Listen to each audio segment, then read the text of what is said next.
Marrakech n'a jamais autant mérité son surnom de perle du Sud qu'aujourd'hui. Entre tradition et modernité, le Maroc offre luxe et douceur de vivre aux résidents et aux touristes du monde entier. Ces dernières années, le pays a connu un rapide développement, comme en témoigne la construction de nombreux palaces et hôtels de luxe. L'hôtel Ksar Charbag est l'une des plus belles réussites architecturales de la Palmeraie de Marrakech. Des années de travaux, des centaines d'artisans et des tonnes de matériaux précieux ont été nécessaires pour réaliser ce rêve.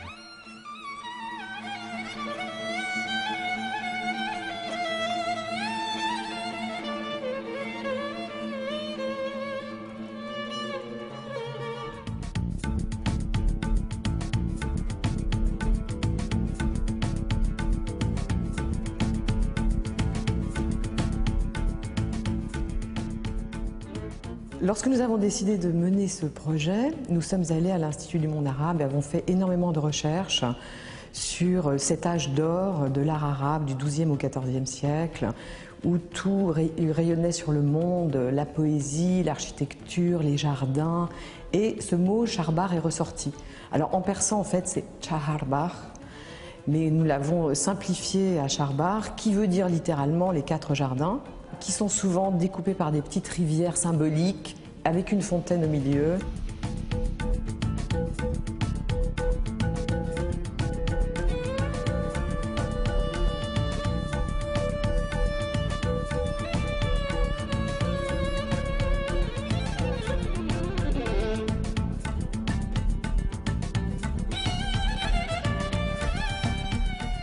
Nous avons eu la chance de faire des rencontres inoubliables.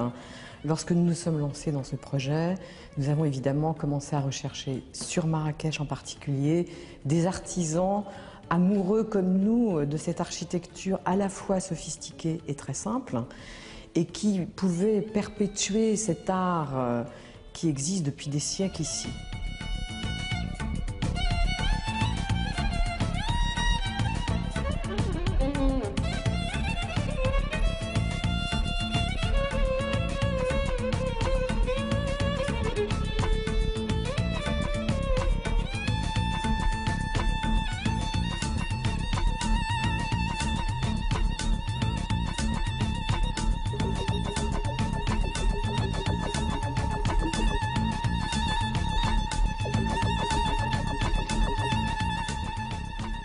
À 20 ans, nous n'avions pas le rêve de réaliser cela. C'est venu petit à petit de créer un lieu et puis finalement, pourquoi ne pas faire un hôtel de ce lieu, mais pas n'importe quel hôtel.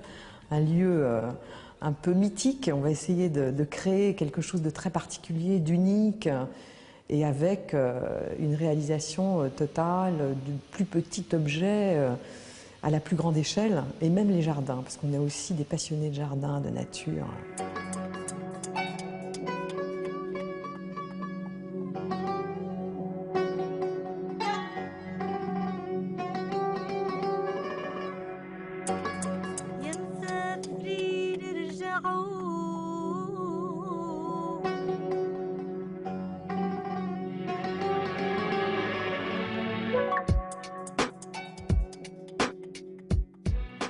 Nous avons donc une clientèle magnifique d'amateurs, disons des personnes avec lesquelles on partage ce goût des belles choses.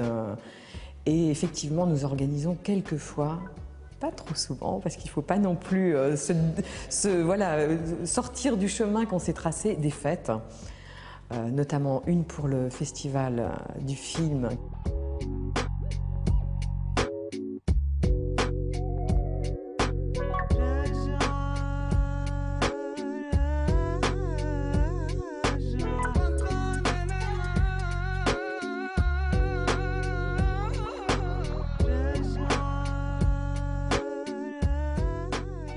Tout est une histoire de passion. Si on veut répéter ce que les autres ont fait, on n'est pas suffisamment créatif. Donc même une fête, ça doit se créer. Il faut toujours Chaque année, plus de 2 millions de touristes visitent Marrakech, la toute dernière destination à la mode.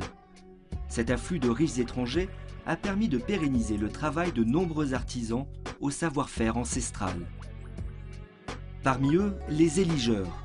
Ces hommes de l'art perpétuent la fabrication traditionnelle des éliges, ces marqueteries de faïence faites de minuscules pièces de terre cuite colorées et vernissées. Leurs œuvres ornent aussi bien les palais historiques que les constructions contemporaines.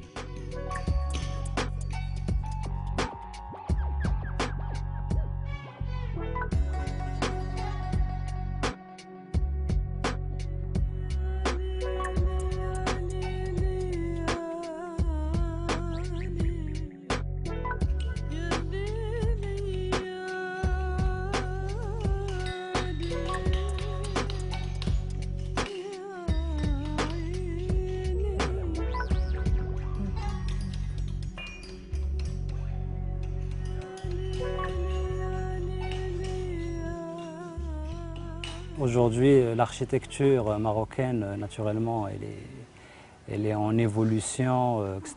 Je dirais, bon, j'aime pas trop le terme modernité, j'aime plutôt le terme contemporain. Et il faut dire que l'architecture, un petit peu, s'adapte à la demande de comment on veut vivre les espaces aujourd'hui. Mais, je dirais, à l'intérieur, ce qui rend ces architectures très liées à leur patrimoine historique et du pays, c'est ces matériaux. Aujourd'hui, par exemple, dans ces architectures, on utilise beaucoup le zlige, le das, le tadlax, etc. C'est des techniques un petit peu de revêtement, sol et mur, qui sont toujours présentes d'une manière très élégante et qui donnent un petit peu une authenticité locale à ces projets.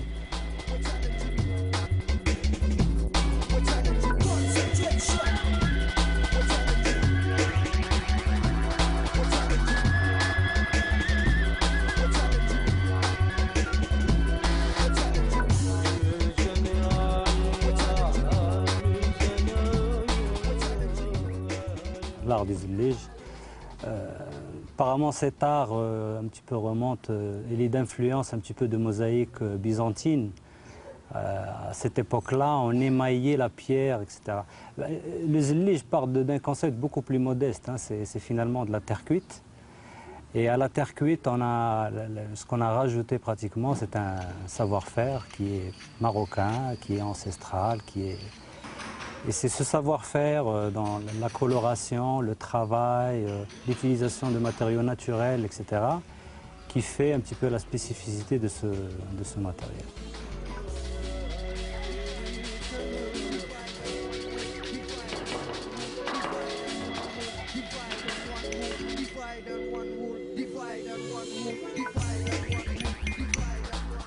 Il faut dire que la terre cuite, généralement, elle est utilisée seulement dans les extérieurs et pas à l'intérieur des maisons.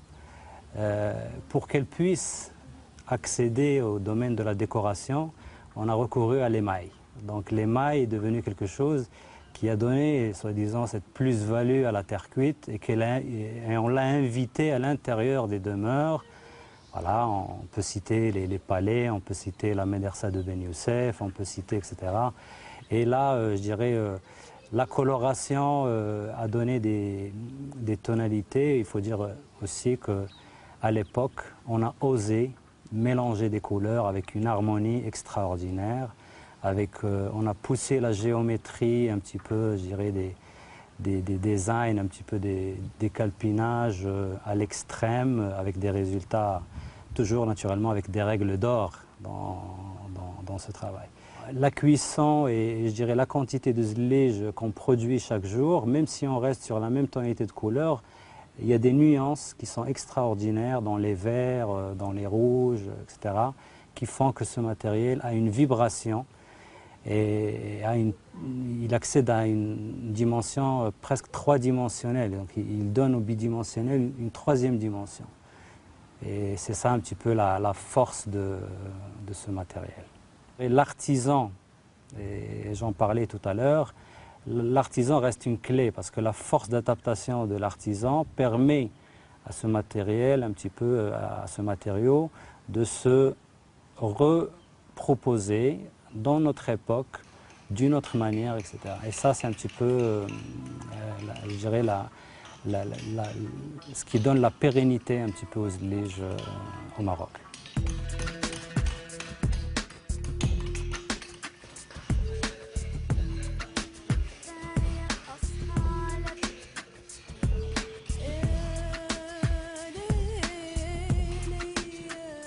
Évoquer le Maroc, c'est faire appel à nos sens.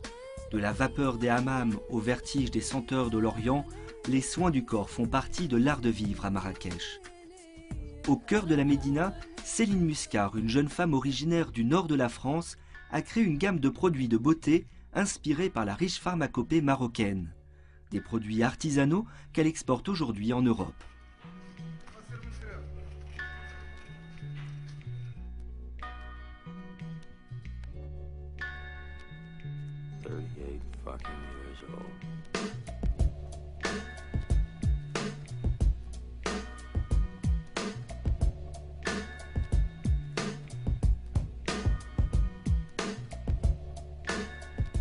Je suis arrivée à Marrakech il y a 5 ans maintenant et en fait j'ai commencé à Marrakech à ouvrir un spa dans la Médina de Marrakech et j'ai donc exploité toutes les matières premières, tous les rituels de beauté du Maroc au travers du hammam, au travers de l'huile d'argan, au travers de toutes ces richesses en fait que l'on trouve ici au Maroc. Et j'ai donc vendu en fait le spa que j'avais créé pour créer une gamme de produits pour essayer de montrer au plus grand nombre toutes ces richesses et tous ces rites ancestraux que l'on trouve et qui sont liés au bien-être au Maroc et en Orient plus généralement. On envoie les produits donc en France dans un laboratoire qui est agréé par l'AFSAPS et qui va certifier les produits au niveau de la vente de l'Europe. On a commencé effectivement par le classique, c'est-à-dire le savon noir, l'huile d'argan. Ensuite, on a exploité les senteurs qu'on trouve ici au Maroc, donc le jasmin qui est présent dans beaucoup de jardins ici, la fleur d'oranger, l'ambre, le musc, la rose. Donc ça, ce sont des essentiels que l'on trouve ici au Maroc. Donc ça, ce sont vraiment toutes les matières premières. Ensuite, au niveau des artisans, il y a donc les brodeuses qui font du travail manuel. Donc tout ça est réalisé à la main avec des boutons de passementerie. Donc chaque chose est vraiment réalisée petit à petit. Ça, ce sont donc les socles des bouteilles, les bouchons. Et tout est vraiment réalisé à la main. Aucun des produits ne se ressemble, puisque chaque packaging est réalisé par un artisan qui sera peut-être pas le même que l'autre bouteille de la même gamme, mais ça permet aussi de faire travailler tous ces gens-là de la Médina. Et aujourd'hui, on a, je pense, plus de 25 personnes qui travaillent pour nous dans la Médina et qui permettent, en fait, par rapport aux Européens aussi, de transmettre tout ce savoir qu'on ne trouve plus malheureusement en Europe et qu'on a toujours au Maroc et qui, j'espère, continueront toujours à marcher.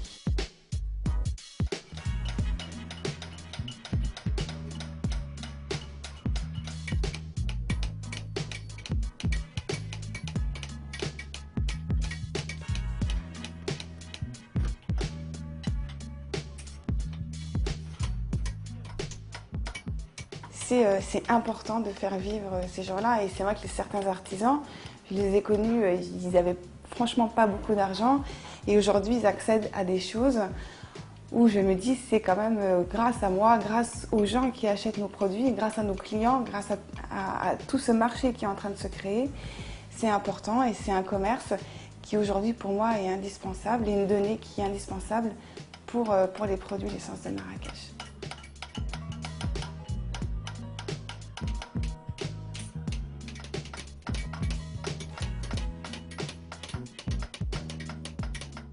Le packaging pour nous était très important puisqu'au Maroc on a la chance de trouver des artisans qui travaillent excessivement bien de leurs mains et qui ont aussi un savoir-faire par rapport au maillechort, par rapport au métal, par rapport à la passementerie. Et c'était important pour nous de transmettre aussi ce savoir, au-delà des matières premières qu'on utilise, de transmettre aussi le savoir manuel de tous ces artisans.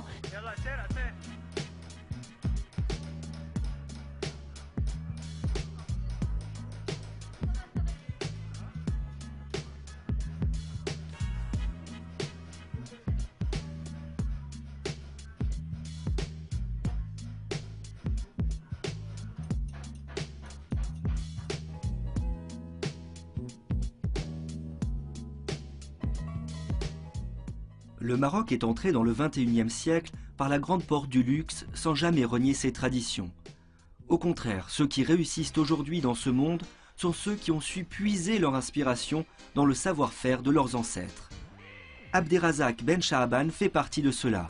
Il est à la tête d'une gamme de parfums prestigieux qui trouvent leur essence dans les senteurs des marchés d'épices et des fragrances des forêts de pins.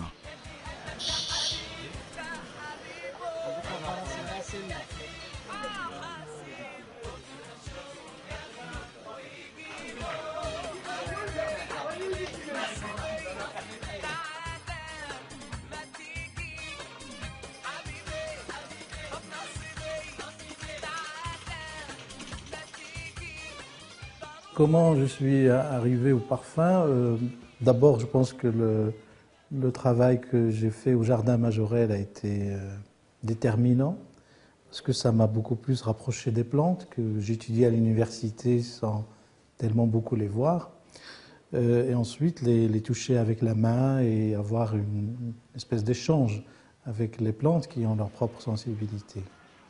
Il y a quelque chose qui m'a aidé énormément, c'est un souvenir d'enfance. Vous savez qu'en matière de parfumerie, le parfum est révélateur, ça réveille très vite, quand on parle parfum, ça réveille très vite les souvenirs. Et un des souvenirs d'enfance, ça jaillit de ma mémoire, et c'était tout simplement le parfum d'un dessert que ma mère faisait très souvent, qui était l'orange à la cannelle. Et pour moi, Marrakech, c'était l'orange, le citron, le pamplemousse, et les agrumes, et puis tous les parfums de mon enfance dans les souks, dans les rues de Marrakech.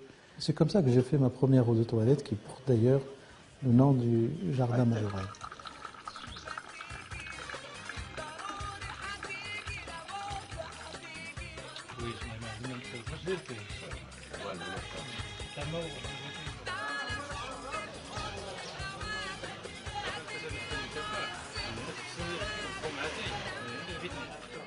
J'aime beaucoup me promener, je le fais assez régulièrement, surtout le matin, parce que le nez est encore vierge, est encore frais.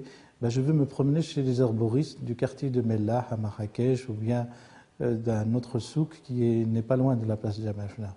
J'y vais un peu comme un rituel. D'abord, je retrouve des gens que je connais sur place, et puis je retrouve les matières fraîches qui arrivent de l'Atlas, qui arrivent de désert, qui arrivent des pays d'Orient, qui arrivent d'Afrique, et qui arrivent sur cette plateforme qui est un carrefour d'échange d'épices, de plantes aromatiques, de plantes médicinales.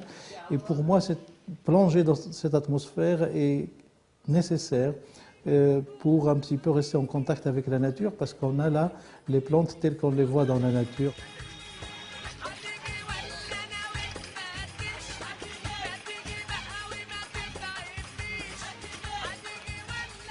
Là, nous sommes dans un lieu qui est un lieu d'inspiration. C'est un peu comme une bibliothèque avec des vieux livres. Et moi, je m'inspire de ces lieux. Je viens les voir et toucher la plante. Parce que quand on achète de l'huile essentielle, on n'a pas forcément la plante à l'état tel qu'on la voit dans la forêt. Et là, on a la possibilité de toucher les plantes, de les voir avant d'acheter les huiles nécessaires pour composer les parfums.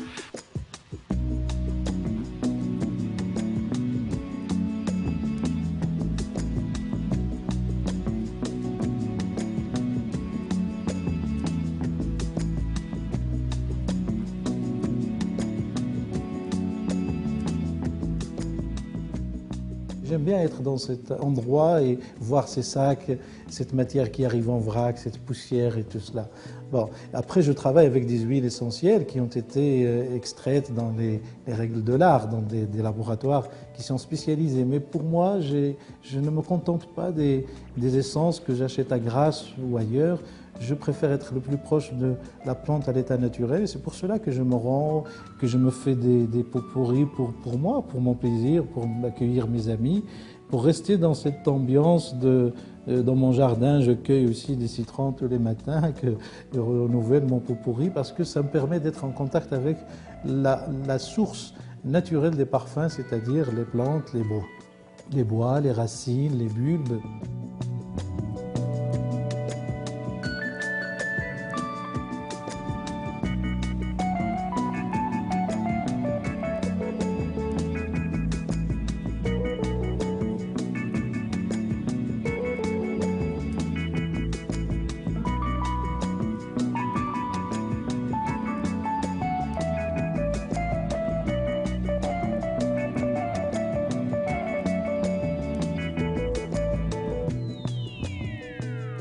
Mes parfums restent dans la famille des parfums d'Orient. Ce sont des parfums orientaux parce que je suis de culture orientale. Dans la culture orientale, tous les parfums sont unisexes. Il n'y a pas de parfum pour hommes, il n'y a pas de parfum pour femmes. La majorité des parfums sont très capiteux parce que c'est l'Orient. C'est comme ça qu'on vit dans ces pays. Et moi, je suis de cette culture, et j'essaye à travers mes parfums, tout en épousant la modernité, de profiter de tout ce qui vient de la modernité. Les flacons sont modernes, la fabrication de mes parfums obéit aux normes internationales du parfum, mais j'essaye d'apporter cette note orientale et surtout cette note marrakchi, parce que Marrakech est un peu l'Occident de l'Orient, et il est ouvert sur le monde, sur l'Occident, mais on a un héritage oriental assez important.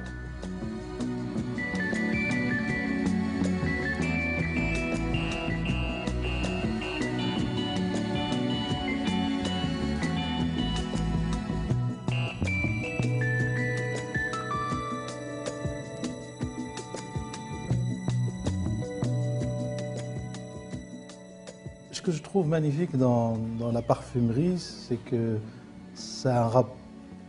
il y a une ressemblance dans le vocabulaire à la musique. Les musiciens travaillent à leur piano ou à leur orgue, donc ils font des gammes. Et un peintre et un parfumeur, lui aussi, a besoin de faire des gammes de temps en temps parce que je reçois régulièrement de nouveaux échantillons d'essence, de nouvelles créations d'essence. Je viens d'en recevoir d'Égypte et de France. Et de temps en temps, avec ce qu'on reçoit, on essaye de faire de nouvelles créations, comme un peintre fait des croquis.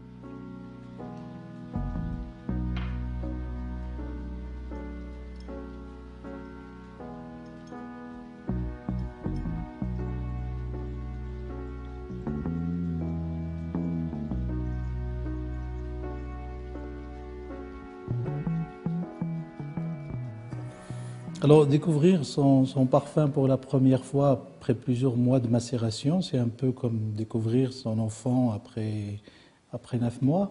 On l'a fait, on l'a porté pendant 9 mois, et puis le moment est arrivé, la première rencontre, le premier regard. Pour nous, c'est la première fois qu'on inhale ce parfum, et c'est un moment très précieux, plein de bonheur et de surprise aussi.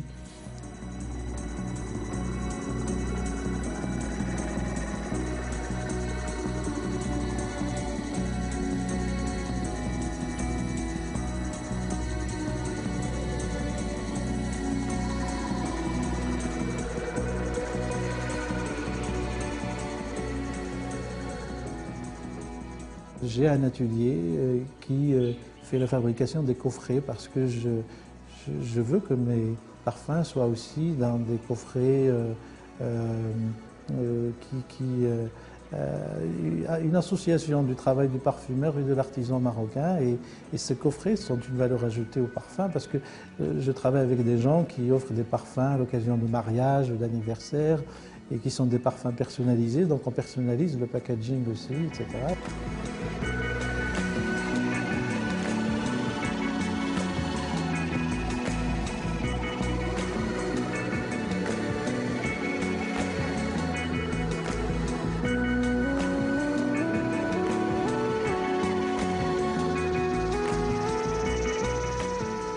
Je fais de la parfumerie grand public, dans les aéroports, dans les boutiques, etc.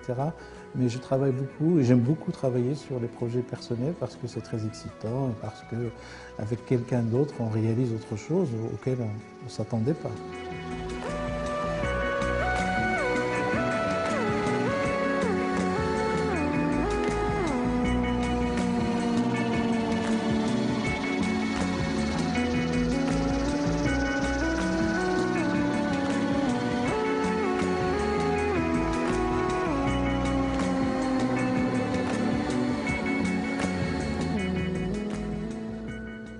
Parfums, produits de beauté, soins du corps, les Marocains savent depuis longtemps exploiter les qualités de leur terre pour en puiser les bienfaits. À Marrakech, la qualité de vie prend tout son sens. Des artisans aux boutiques de la Médina, tout ici est savoir-faire et histoire.